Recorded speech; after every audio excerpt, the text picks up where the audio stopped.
Welcome to this week's episode. It is my honor to be your host, Dr. Katie Williams, with Dr. Williams LLC and the Dr. Williams Podcast. If you want to keep this show up and running, please take a moment to follow the show, leave a rating and a review, and share it with somebody that you think would enjoy listening.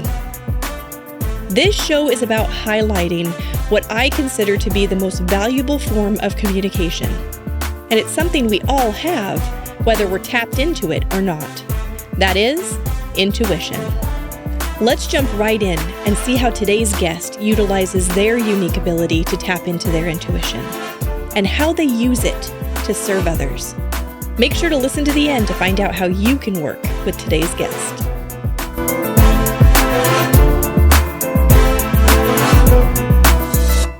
I am super excited for today's episode.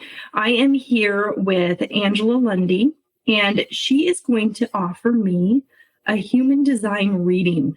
Now, I had no idea what human design was until I talked to Angie, and she introduced me to it, and then I was able to get online and research it. And then I heard from someone else that they had theirs done, and they were like, oh my gosh, I'm so excited for you to get this reading done. So I am so stoked to be doing this today.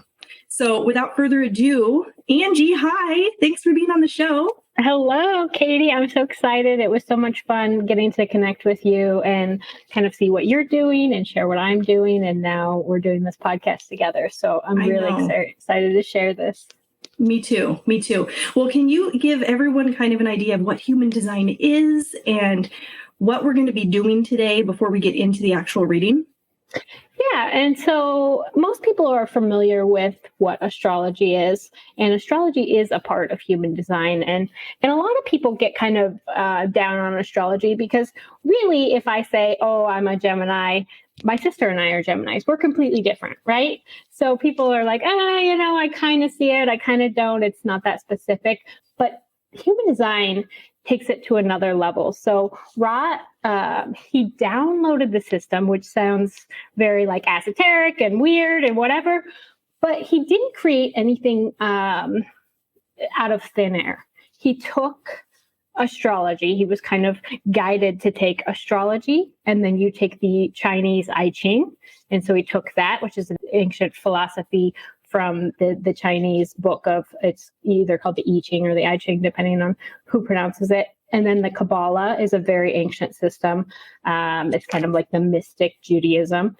And so he combined that. And then the chakra system. A lot of people know what the chakra system is. And when you look at a body graph, and if anybody wants to right now, maybe pause this and look at what we're going to be looking at, just go to, my favorite is myhumandesign.com until I get one up on my site coming soon. But right now, I really love Jenna Zoe's, the way that she puts together. So, or you could just Google free human design chart, and there's Jovial. There's all kinds of different ways that you can get a free chart, and you just put your birth date information in, which everybody's like, how can you know so much from a birth date? But the moment of your birth, we get a picture, and just like a computer is programmed, we're all programmed. And we can see that by looking around and seeing how different. I have 3 sisters.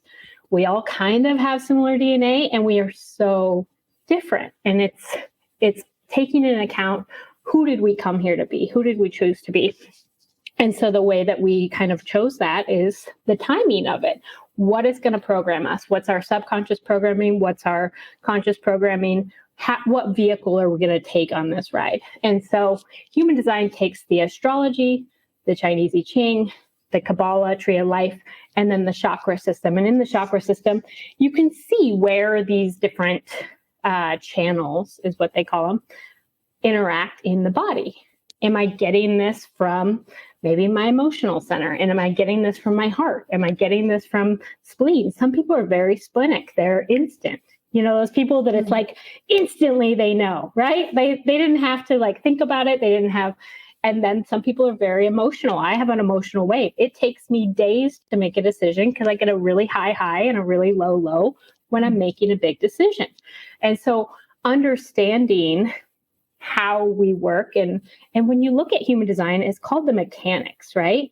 Because it really looks like a what would you call a a circuit board. And so you see where your circuitry is defined and where your circuitry is open. And using this, you can just better understand why you are the way you are, why somebody, next to you is way different, why when you interact with certain people, you light up. When you interact with other people, you feel maybe, you tighten. But you can see all that in the human design, and it just gives you so much more information about, and you can see your gifts. What did I come here to do? What is my purpose?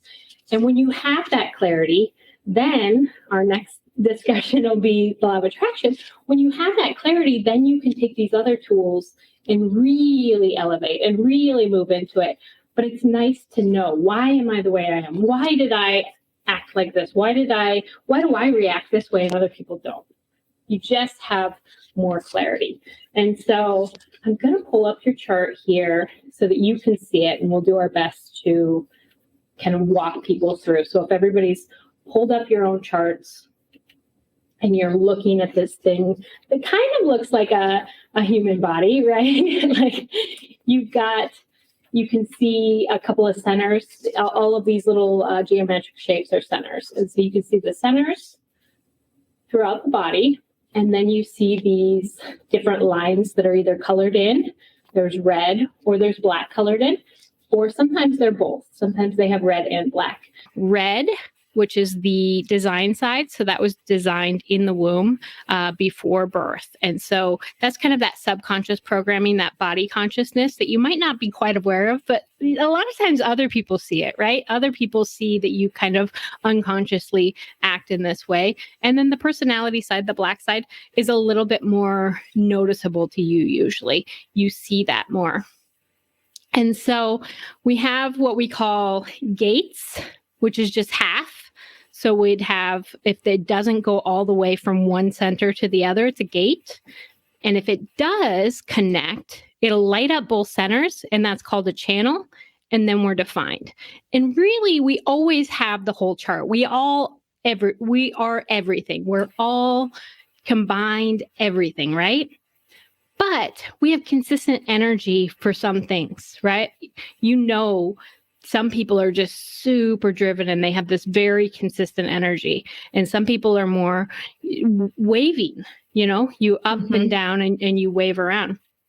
And so we can see this in human design. And I feel like when you see and understand, I've never, ever given a reading to anybody that said, oh, wow, that's new, right? It's always, oh, that's why I'm that way. Oh, I understand.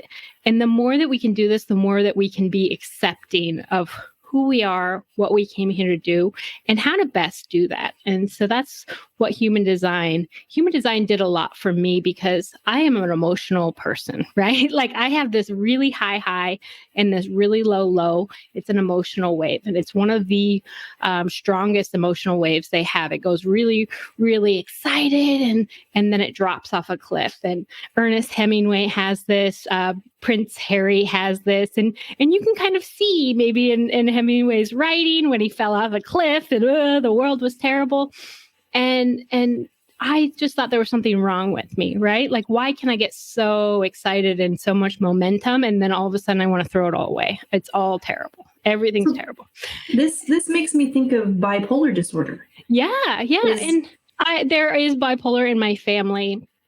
And I've looked at their charts, and I wouldn't say that it's quite this emotional wave that does it. But I did. I asked my mom, I said, Mom, could I be bipolar? Because I had family members that are. And she said, no, when you're bipolar, it goes to another level, right? But I really felt this wave that would be very, very excited and very, very low. And when I saw it in human design, and when I learned more about human design, I could understand why it's happening, and that it's a mechanical wave, and that I will always have it. And I can do the Zen Buddhist thing, right? Like I can be in gratitude and not feel it. But when I have a desire and I want to build something, and the emotional wave gets triggered and it starts building, I'm going to have that low. But instead, I know how to deal with it, right? I use all of my tools instead of making it a bad thing. It's like that emotion, it pushed me so far. And now I have to rest. Now I have to.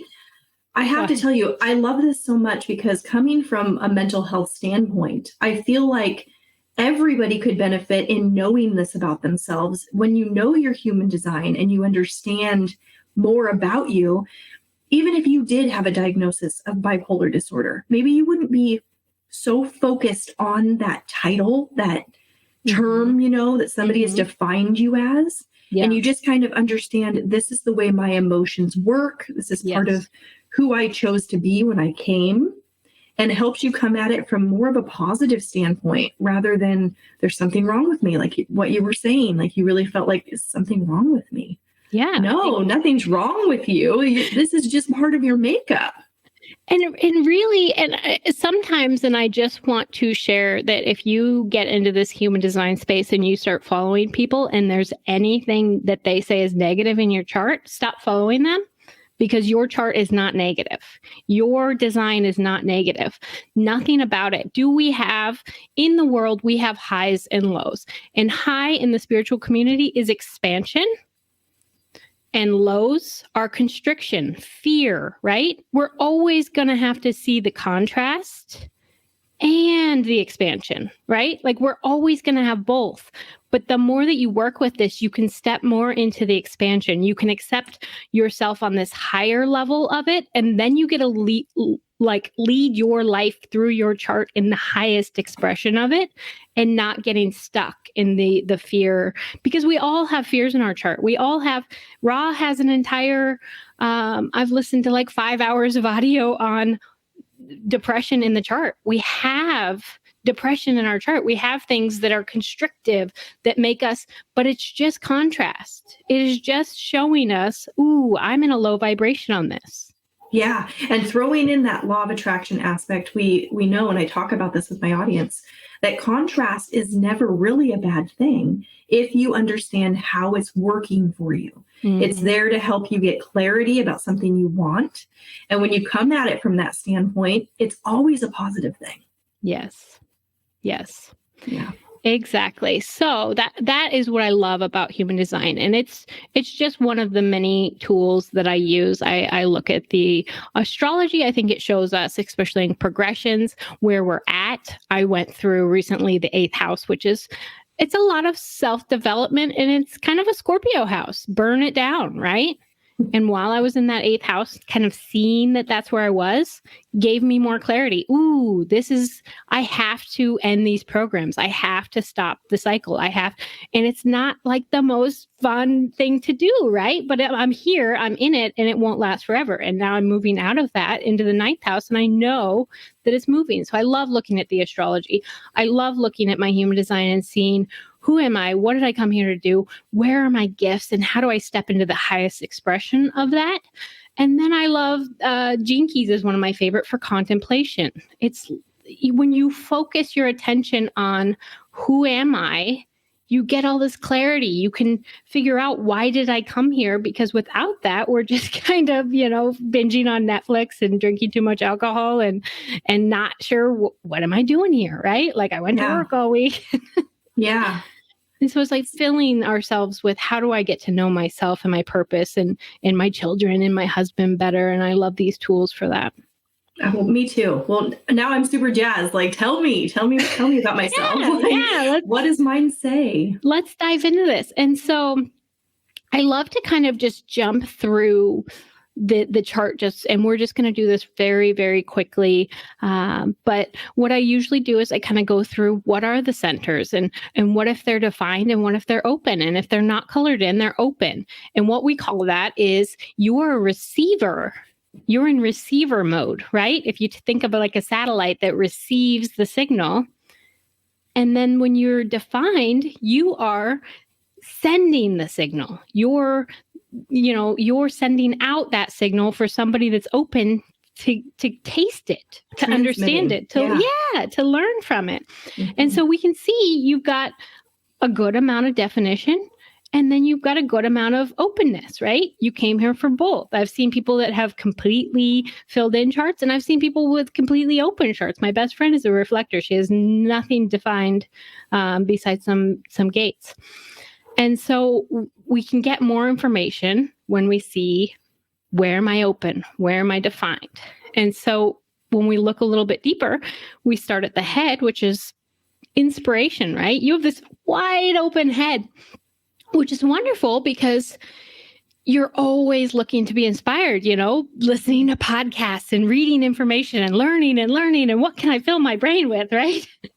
Yep. But on the other side, it's a pressure center. And so when we're not aware of it, we can feel a lot of pressure to think. We can feel a lot of pressure to know. You have this open ajna.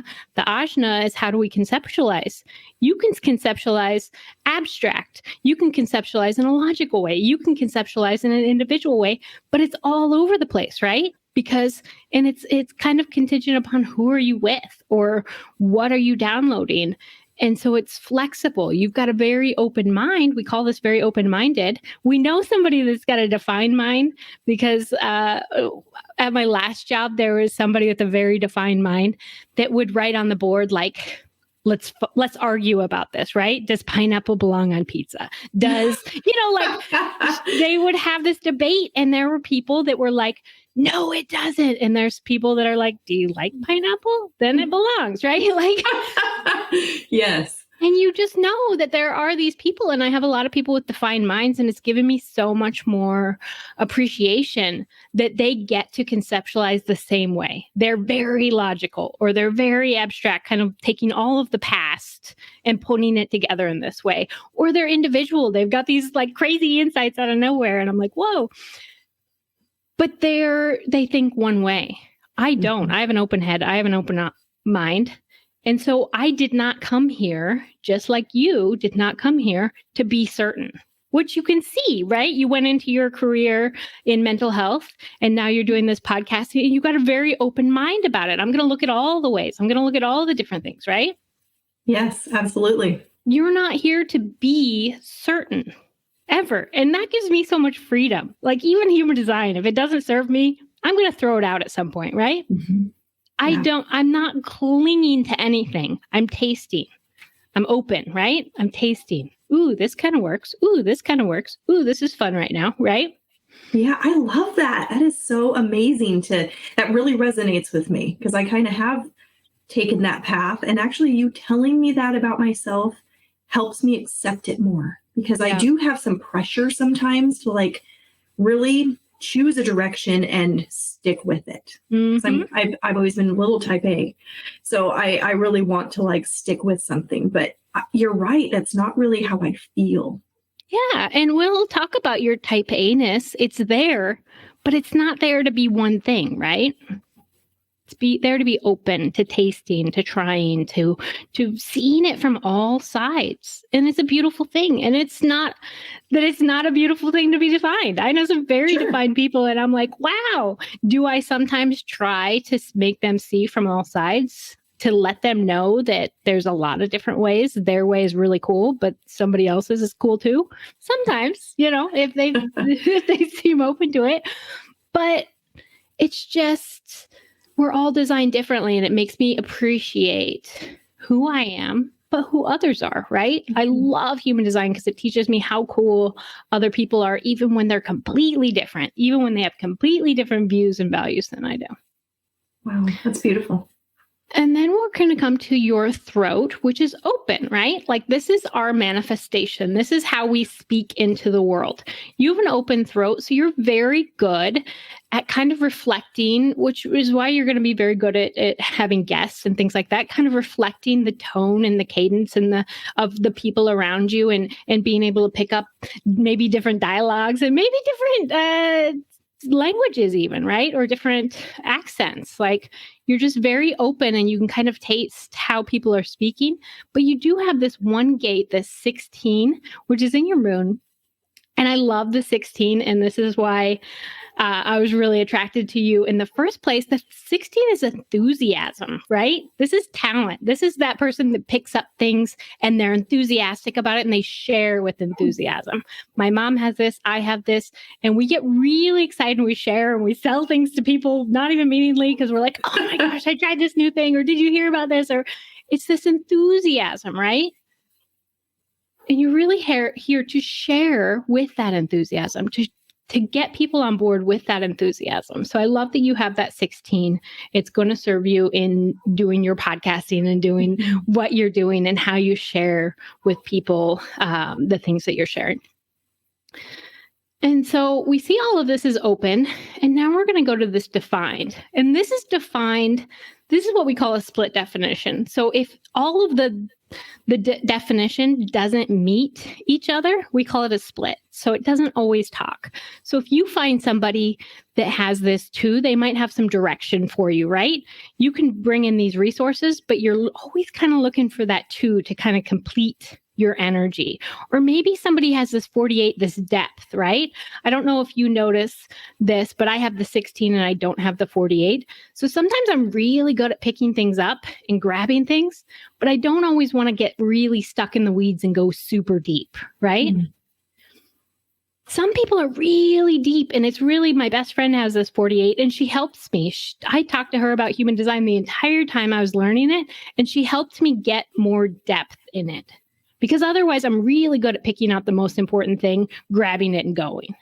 And she made me dig deep, right? How does that work in relationships? Because I'm really feeling like depth. I have a strong depth when it comes to relationships. But are you talking more like thinking about things, understanding things? This is skills. This is learning new talents. This is when you learn, you're probably very good at picking things up. And you actually, we're going to talk about. This is why I love human design, because it always has something. You might not have this 48. You might look for relationships and people that have this because it's really going to anchor you a bit.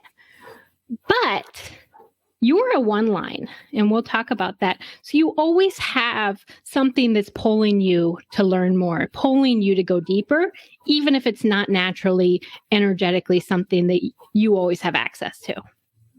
Okay. So we're always being pulled for growth, pulled for evolution.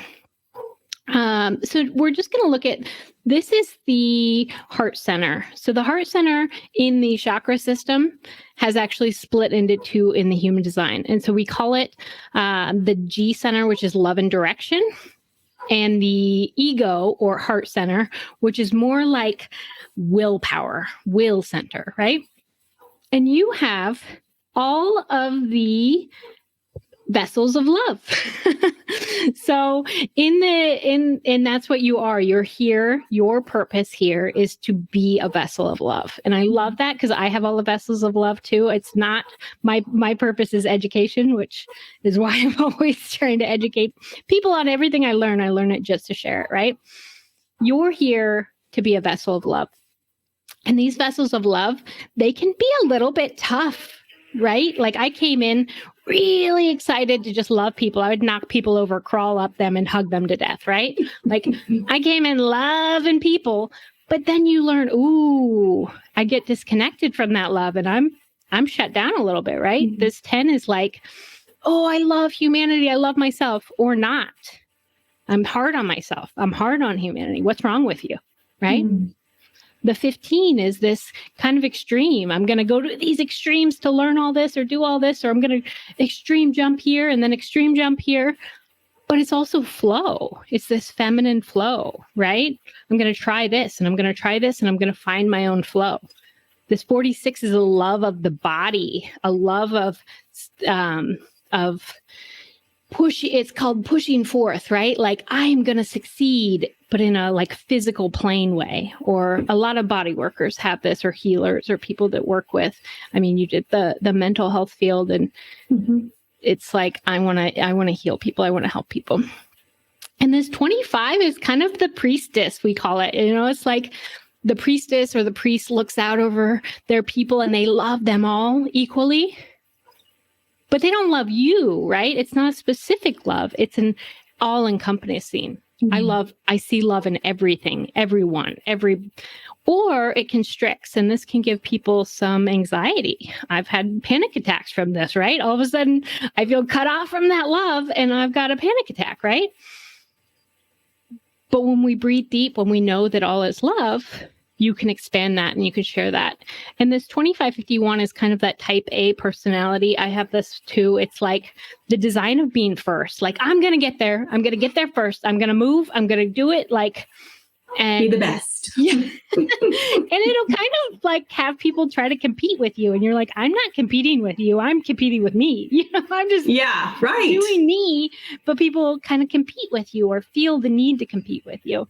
But this 2150 or 2551 is really that when you set your goal, you have all the willpower in the world. Mm-hmm. Tony Robbins has a very strong will center. And I always tell people, because I've been to Tony Robbins and I got in there and I got pumped. But a lot of people, they go and then they leave and they're like, where did that willpower go? Right? We can be surrounded. A lot of coaches have a lot of willpower, right? And I hate when I hear coaches say, you just gotta make your decision and stick to it, right? And I think you don't know whether they have the willpower that you have, right? Right. And so when somebody doesn't have willpower, it doesn't mean they're never going to stick to something, but it means that if they make a commitment and they commit no matter what, they don't have that consistent energy to do it. So they have to steal it from other places and they're more apt to get burned out, right? Or feel like, what's wrong with me? And so once I see somebody with an open will center, I say, you're going to decide every day, do I have the energy for this? Do I have the commitment for this? And if it's no, listen to your instincts because your body's always going to take you there. It might just want a different route, right? Yeah. So you've got this really strong vessel of love that's really here to show unconditional love for yourself, for humanity, for your body, for how do we get there, right? Like this unconditional love. You're the vessel of love, which I think we can see in your show and what you've been doing, that you're really pouring that out for people, right? And so people are going to be attracted to you when they need to love themselves, when they need to love all that is, right? And you're going to help give that to them so they can taste that. And then separate from that, we go down and you have this really strong pulse. It's called the root center. And it's like this pulse, this drive, right? You have two defined channels from the root. So that's a lot of energy, right? Like you're going. One of them is the 2838, which is really like, I came here to play the game, but it's going to be struggle. And anybody that I've ever seen, sometimes they're like, one of my friends, he's like, Nick, it's going to be harder for you than it is everybody else, but you're going to do it anyways, right? Like, it's like, I am going to do it no matter what. I am going to show people. And it's kind of that wounded healer. Like, it's going to knock me down pretty hard, but I'm here to show you that I can get up over and over again, that I can do it so you can do it. And so it's this really strong pulse to kind of live this epic life, to really overcome struggles so that you can show people what's possible. Would you like a solo hindsight episode related to this specific reading? If you do, send me an email at hello@drwilliamspodcast.com, and all you have to put in the email is hindsight and the kind of reading or my guest's name, and I'll know which one you're interested in. As I produced the Intuitive Wonderland, time went on before I actually launched it. So I have a unique perspective on each of these readings and how they played out in time. Most of these readings were recorded a year ago in the past. So I can offer my insight into the information that was provided to me and how the information has played out in time in my life. If this is something you're interested in, I'm happy to share that with you. Please send me an email and let me know. All right, let's get back to the reading. And then you have this nice channel here. It's kind of the sitting under the tree with Buddha. When people are around you, they're gonna be able to focus a little bit better because you can focus. Like you can deeply, deeply sit down and knock stuff out. You have this focus, this pulse that will turn on. And when you sit down, when you make yourself sit down and not just because you have this doesn't mean it's easy to sit down. Sometimes you have to make yourself, but when you do, you can focus. You can really knock things out. And then you have this 3 that sits here. And the thing about a hanging gate 3, I have a hanging gate 3. You're always looking for that grounded pulse. Like that's why we're looking for a mentor. We're looking for a teacher. We're looking for the right tool, right? But it's really when we realize in human design that it's hanging there because the right tool, the right person, the right thing will come around in the right timing. We don't have to go searching for it. It's coming to us and it'll be a moment of expansion. Then we can kind of let go of that, right? Let go of that need for what are we looking for, right? Yeah. And so we see this really strong pulse. Like I am here to be the wounded healer, to show you how to get up, to show you how to make it through tough times, how to kind of play the game, right? Like I have the 28 and I like to, I'm here to play a little bit, right? And then the 952, that I'm going to sit down and I'm going to focus. I'm going to knock this out. And then I just want to talk about your emotional center a little bit. You have what we call an open emotional center. This can be what I would consider an empath. Not everybody, I've got an open mind, so I can really connect and I can almost understand what somebody's thinking or feeling just through my open head. But I'm defined emotionally. My emotional wave is mine. You're open emotionally. So when you walk into a room and somebody is defined emotionally and they're not very healthy with their emotions, you feel that like on a visceral level, and actually it expands. So anywhere that we're open, somebody might have a thought, but when we're open and we have a pressure center there, it's more pressure on us, right? Same with the emotions. It kind of doubles them, right? Somebody's having a, whatever emotion, it kind of doubles in your body. And you have this 19 it's actually very sensitive. It's here to be very sensitive to other people and be sensitive to the world. And then you have this 36 that is in Mercury, is in the mind. It's like crisis, right? Like my kids have this, I have this, and it could just be out of nowhere. Like, like this clenching, like, But when we understand it and we see that we're really here to feel the emotions of the world, to taste the emotions, and then we can kind of let it, when you're open emotionally, you're kind of a screen, right? So you're a screen and people's emotions float through you, or the planetary systems kind of float through you and you taste it, but you don't hold on to it. You let it go. And all of the people in my family, both of my sons and my husband have an open solar plexus is what we call it. And knowing that gives me so much clarity, because I would get overwhelmed. I would get upset. And everybody around me would freak out. And I'm like, what? I'm calm for you guys all the time. And the one time I'm upset, y'all freak out, right? Like their kids are crying, my husband's... And when I realized that I have an emotional wave that puts out this pulse and they're getting it expanded in their body and it's uncomfortable because it's not theirs, I take myself on a walk. I take myself out of the room. I clear myself and let them, not have to feel that, right? Wow. And my kids, they'll come home sometimes and they've had an emotionally trying day. People, one of my son's friends, if he gets upset, my son will have a panic attack, right? Like they feel all the feels, they expands. When they get home, sometimes they have to kind of yell it out or move it out and then they're fine, right? They clear it out. Wow. Just let them do it. This is really helping me understand so much. As a therapist, I had to stop. I had to stop doing my work as a therapist because it was too much. Yeah. Everybody with all of their emotions and all the negativity, and it manifested in my body in a really big way to where I got really, really sick. And I had to step away from mental health therapy. It was just not good for me in all aspects. And now hearing you say this, it makes so much sense why that happened in the way that it did.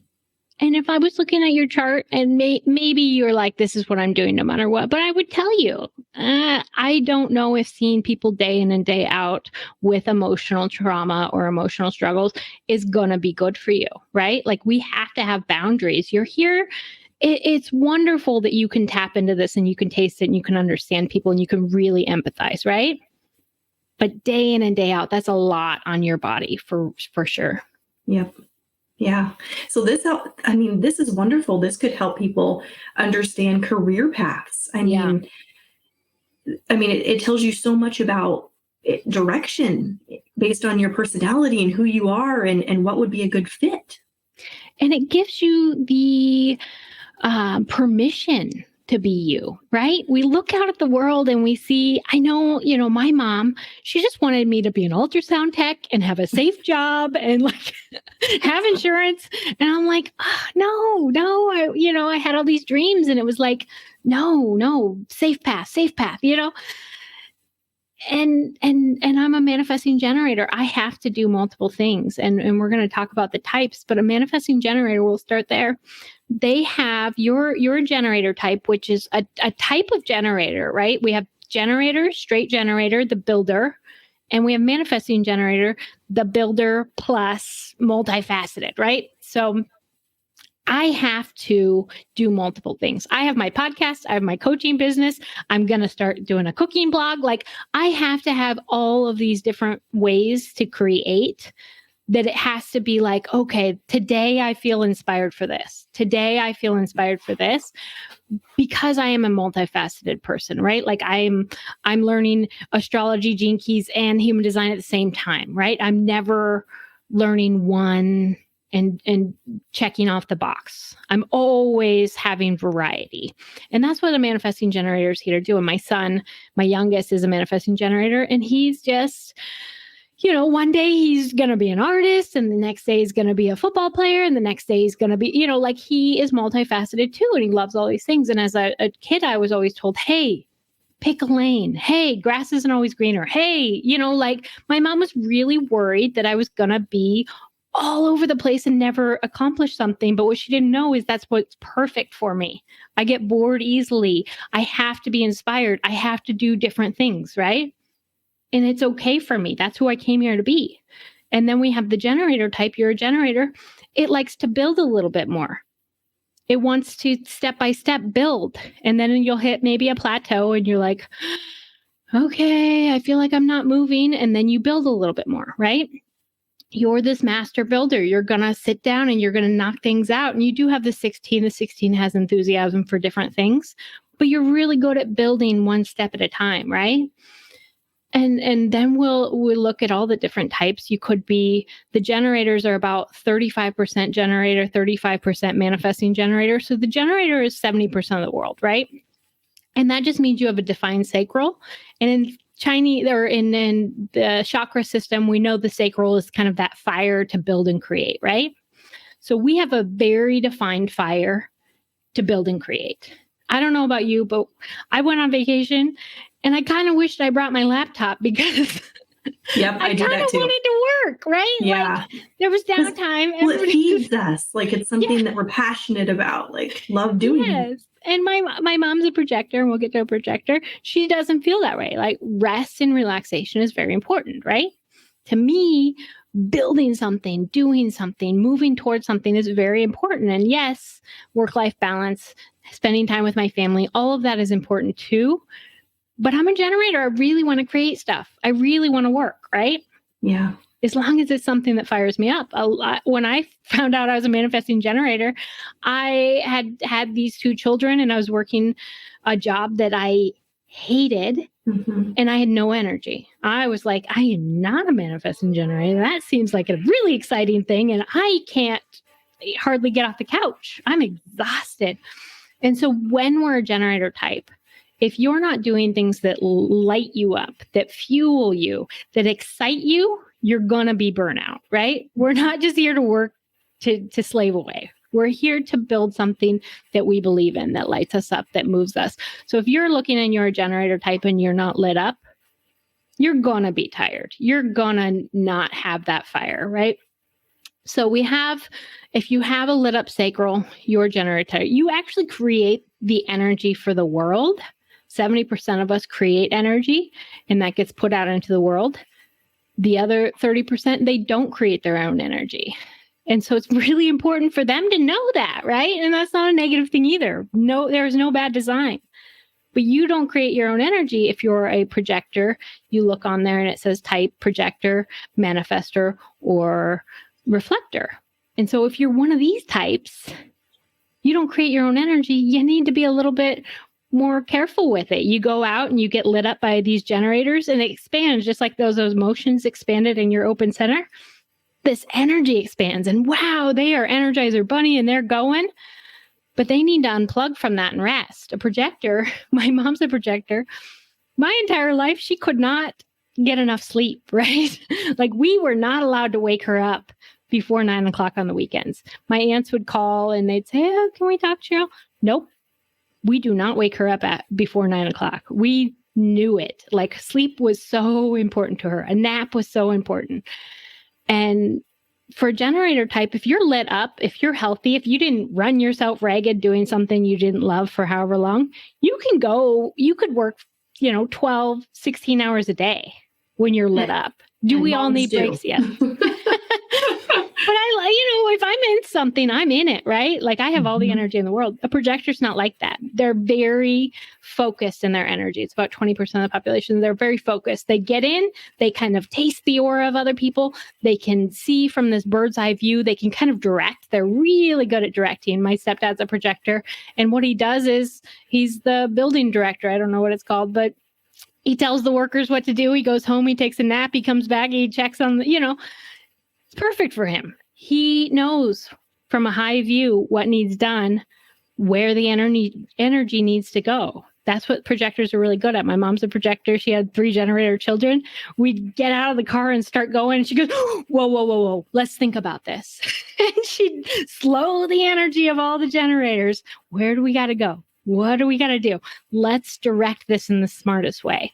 Do you ever do this for like businesses? I feel like this is so applicable to understanding where people would work best in an office setting. I've done a business. One of my friends owned a cidery, and it's a very small business, so we were able to kind of do this in a way that I thought was good for everybody. But a lot of businesses don't necessarily. I feel like I hope that this is the way people are going, right? Like I hope that in the future businesses really care about, because I would tell a projector that they should only have to work 4 to 6 hours a day.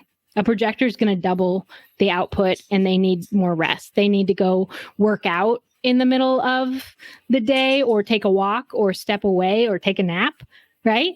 Yeah. Their energy is so focused. I would love it if companies saw that. My mom gets more work done than anybody else, and she's burning herself dry. And I was going to say, like, your productivity would be so much higher if you were matched with how you work the best. Yeah. And you put a generator in a place that they're lit up. Oh my gosh, they're going to want to work 12 hours, right? Like, they want to do it. Okay, I know that was sidebar. Sorry. But yeah. No, I would love it. I would love it if people I see it as being something that could be a big thing. And they have, it's called BG5, which is more of a business oriented human design school that I could go to, or anybody that's interested in that could go. And it is more business focused. How do we use this in business? The terminology is more business focused. I think it's going to come. I think that people are waking up to this. I mean, we see in different places, even just working from home is giving people a little bit more autonomy over themselves. Mm-hmm. Yeah. So I really think it would be a wonderful, wonderful tool. And so we'll just keep going through the types real quick. We have the projector. We've kind of talked about that bird on the wire. They're really good at maybe guiding the energy, getting in there. And if they really love something, they can knock it out, right? Like they focus, they knock it out, they move on, but they really need to take breaks. They really have to get away. Work is not the end all be all for them. And if you're a projector and you've worked 40 years in something that you don't like, your body's going to know it. You're just exhausted. Like, it's really not good for you. So we have the projectors, and then we have the manifester. And that just means that you have a motor to the throat. And it's just, this is the Nike just do it, right? Like, we're all taught, oh, just do it. The generator is really here to respond to life, right? So me and you, when something comes into our path, we can feel like a yes or a no for this, right? Somebody can say something, it's a yes or a no. We're guided. And we'll talk about this when we talk about this from a law of attraction point of view. We're really magnetizing the world to us, but it's a response, right? Like, I have to have something to respond to. I can't just create content from nothing. Somebody said something and I thought about it and I responded. Yeah. Mm-hmm. Something came into my view and I responded. Yeah. But a manifester, it's like they come in and boom, they're out, right? Like, they are doing it. And my son's a manifesting generator. I'm a manifesting generator. I can feel that pulse a little bit, but we still have this grounded generator to us. A manifester just goes. Like, a manifester child is that child that just doesn't ask permission, goes and does it. Like, they're kind of the rebel. Like, I'm just going to go do it. But they just have this impulse and they just go do it, right? And they have all this steam for a short period. And then a lot of times they feel lazy because then they need to disconnect. They need to disconnect from people. They need to relax. They need to because they don't have that sacral that just burns and burns and burns and burns. They have an instant, I got to go do this. They go do it. They're really good at being like the starters, the CEO, the, serial entrepreneur, like starting things and then letting people kind of take the day-to-day reins. And then we have the reflector, which they have all the centers open. And they're really here when you have every center open, you're taking in everything, right? And they're really here to kind of reflect to us whether we're healthy in our community, whether we're healthy in our lives, whether they're really good at consulting. My best friend's a reflector. She creates web design. She can really taste people's energy and then put it together. She's really good at understanding what somebody feels like, who they are. And then they're really good at reflecting that back to them. So when I talk to her, we talk a lot, almost every day. I'll know whether I'm in a good place or in a bad place, right? When she says something to me like, yeah, we just never start anything, right? Ooh, that's a reflection to me. And so when I started my business, when I quit my job that I'd said I was going to quit forever, and I started my business and I started podcasting, she started writing her book and she started her web design business because she's a reflection of me. When she's sitting there going, oh yeah, we never do it, that's a reflection of me. And so it's really helpful to have reflectors in your life that can kind of show us where we're at and where the energy's at. Wow. And yeah, so that's kind of the types. And so we have the generator that's here to respond. We have the projector that they're here to be the lighthouse. They really need to be invited. They really need an invitation. Can you tell me about this? Can you explain this to me? Can you help me? If they don't get that, people shut them down a lot and they get a little bit of bitterness to them, right? I see a projector that's giving their opinion without being asked. They're shut down and they're pretty, like their energy doesn't feel great. And when they stand in who they are and people are drawn to them, that lighthouse drawn in, then they get to shine. And the manifester, sometimes they need to tell people what they're doing because we don't understand what they're doing. They're just going and you're like, what are you doing? So they don't really need anything to respond to, but they need to just kind of share and not ask permission, but to say, oh, I'm going to do this, this, and this. And that might trigger a generator to have something to respond to, right? Like that's kind of their... This is great. I mean, it was a wonderful overview of all the different types. Plus, as you're explaining the people in your life, I know that people are going, oh yeah, that's so-and-so for me. And that's so-and-so for me. And it really gives you a perspective on relationships and how you guys are working off of each other's energy. Yeah, It's amazing. I love the projectors in my life. I love the reflectors in my life. I've got a few manifestors that I really understand better, and I never go to them, right? I let them come to me because I understand that's how they are, right? They don't want to respond to me. They want to initiate. That's their energy. Wow. That's cool. That puts a lot in perspective. Yeah. And I think we can always kind of, if we really are good at tapping into and really trusting our intuition and our instincts, we really could tap into this, but we're so programmed, we're so out of alignment that it seems so foreign. We have to kind of be reminded. Sometimes we have to kind of be led back to alignment so we can feel what it feels like. And then it's not work, right? Like, how do I be who I came here to be?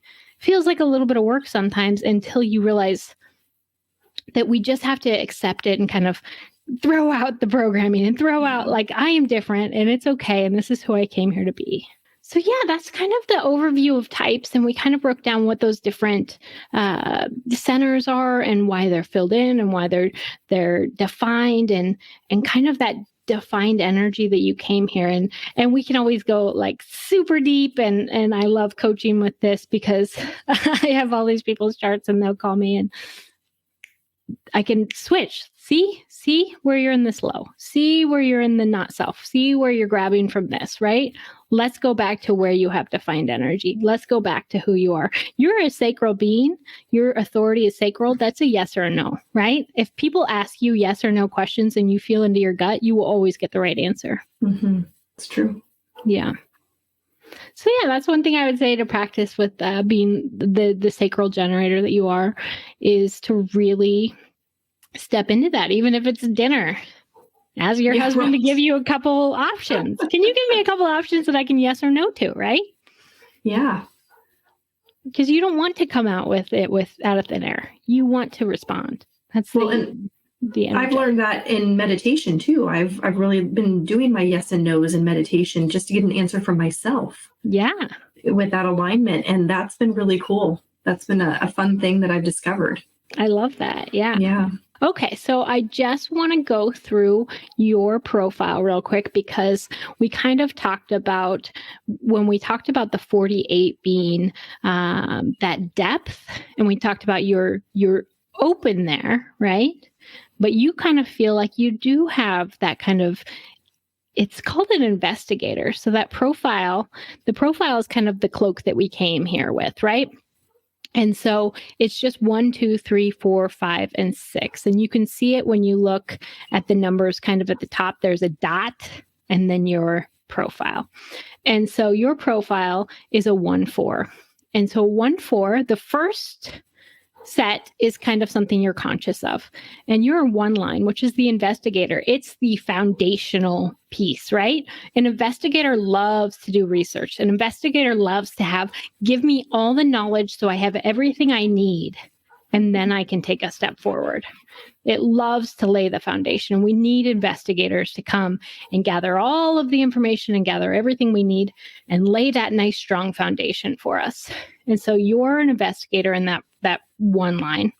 And then the second line is more subconscious, more unconscious. And you're a 4 line. And the 4 line is really here. They're really good at networking, at bringing people together, at seeing opportunity in different people. And opportunity usually comes from their network. So the stronger you are at being very careful with who you put around yourself, having the right people around you is really key for a 4 line, because they're going to be bringing the right opportunities, and you're always there to kind of share the right opportunities with your people, right? Mm-hmm. Like, it's just this very strong network.